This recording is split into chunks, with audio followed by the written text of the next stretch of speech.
Hello everyone and welcome back to my channel. My name is Sierra Tejas. I am a realtor here with Briggs Freeman Sotheby's International Realty in Dallas-Fort Worth. And today we are going to be talking about 5 mistakes to avoid when you set out to purchase your home. So one thing I mentioned last week, and I do not want to sound like a broken record, but I have to say it again. Mistake number 1 you can make is start to go looking at houses without a pre-approval. And I know I touched on it a little bit, but I'm going to tell you today why that is a no. So when you get that pre-approval, you know exactly what you can afford. So I know there's a ton of great online resources now, and you may have gone online and looked at xyzmortgage.com and they told you how much you can afford, but we really don't know what those numbers are until you've talked to the lender that you're gonna be using. So it is so important to not set out starting to look at stuff, get your heart broken because you really can't afford it when you thought you could. Or on the flip side, you've spent all of this time looking at houses that were probably below your budget. So you've gotten discouraged, you're not finding anything you like, and we really could have been looking in a higher price point. So that's why it's so important to get that pre-approval letter first, so you're armed and ready, you know what you can afford, and you're ready to make that offer when you find something you like. Mistake number 2 is not using a local lender. So I know there are great resources online and people offer really incredible rates, but what's really important about using a local lender is they are a part of our team. We need that lender to work with us to make our offer look as strong as possible. So I'm gonna give you a little bit of examples about what I mean by they're on our team. So right now we have a really competitive market. So we may be putting in offers where there are multiple offers on the table. So we need to be able to pick up the phone and call our lender and say, lender, we're putting in this offer, here's the amount, we need an updated pre-approval, right? So let's say you get pre-approved for X amount of dollars. That might be more than the house that we are looking at to purchase is. We don't want to show that seller that we could pay more for the house. That's showing them all our cards. So we want to make sure that we can update that pre-approval letter for each offer that we're putting in.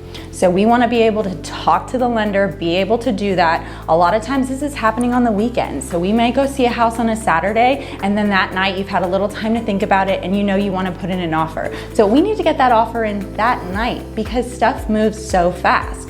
And if we've got a lender that we met online and we can't pick up the phone and call, we're not going to get that pre-approval updated and we might miss out on the house. So that's the reason why, one of the reasons why a local lender is so important.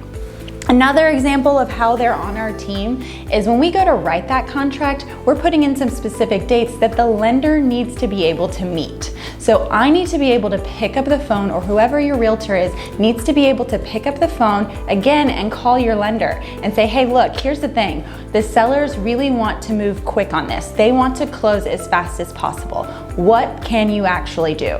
And sometimes they can say, hey, look, we can do this in 15 days. Absolutely, I can get it done. And other times they might say, you know what?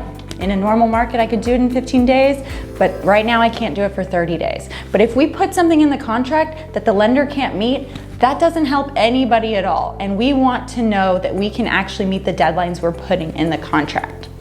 Another reason a local lender is important is because as a seller's agent, you're looking at those offers and you're calling those lenders oftentimes, or the lender is going to call ahead of time on your behalf to say, hey seller, I saw my client put in an offer. If you have any questions about their pre-approval, there's only so much information they can say, but they can absolutely say, yes, this is a strong buyer. This is a strong pre-approval. We've already looked at all of these documents.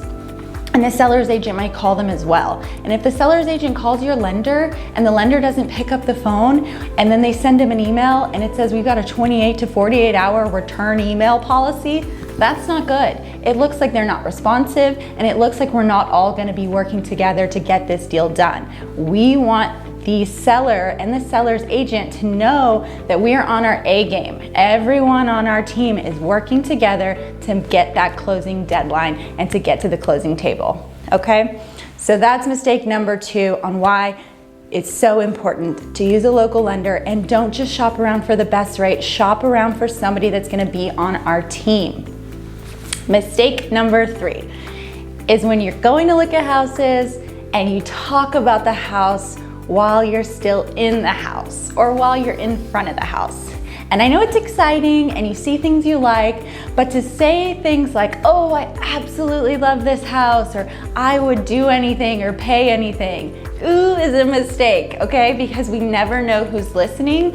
I know that having recording devices, we should know about that. They should let us know if we're being recorded, but we don't always know if we are. So we just need to go in there and keep in mind that somebody might be hearing what we say.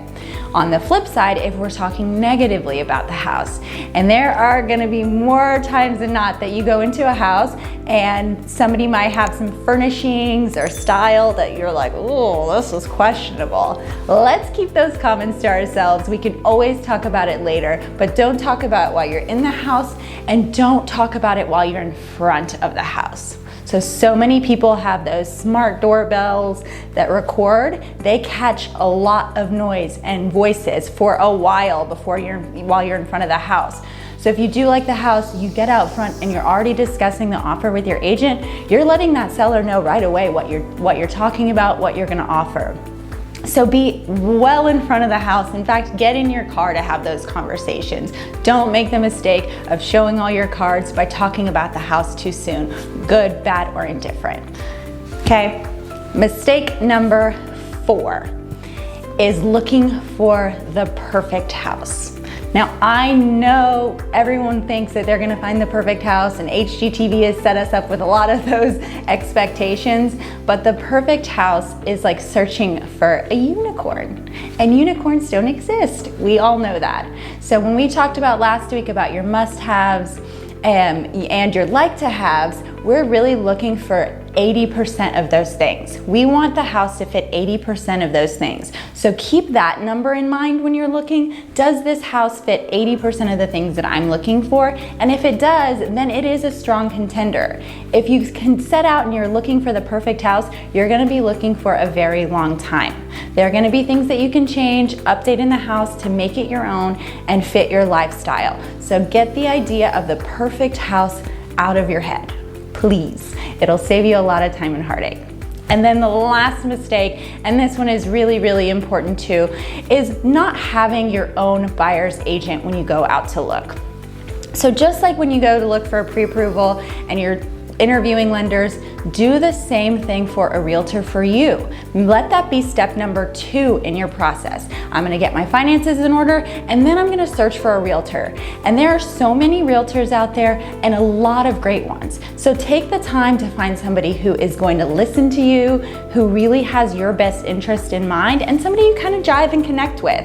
You're gonna spend a lot of time with them. So take the time to find a realtor that you know, you like, you trust, or someone you know has used them and have good experiences. Read their testimonials. This is really important because this person is there to represent your best interests. So I know sometimes you go into open houses, and just keep in mind that usually that's the seller's agent and they are representing the seller. They are not there to represent you. So have your own representation. This is the biggest financial purchase that you're gonna make, most likely, so it doesn't make any sense for you to skip the step of interviewing your realtor and having someone for you. And the same goes for new construction. You go into those new construction sites, the builder and their sales rep is there to represent the builder. They are not there to represent you. Sure, they may be helpful and they may give you some information, but just know in the back of your mind, you could have your own realtor helping you through this process and making sure you're getting the best deal, you're staying in line with your goals, and you're hitting everything that you wanted to hit. So that's it. Those are the 5 mistakes to avoid. If you have any questions, please do email me, stayas@brixfreeman.com. And last week I forgot to ask you, but please like, comment, and subscribe, set your alerts, do all the things for me, and I will see you all again next week for another video.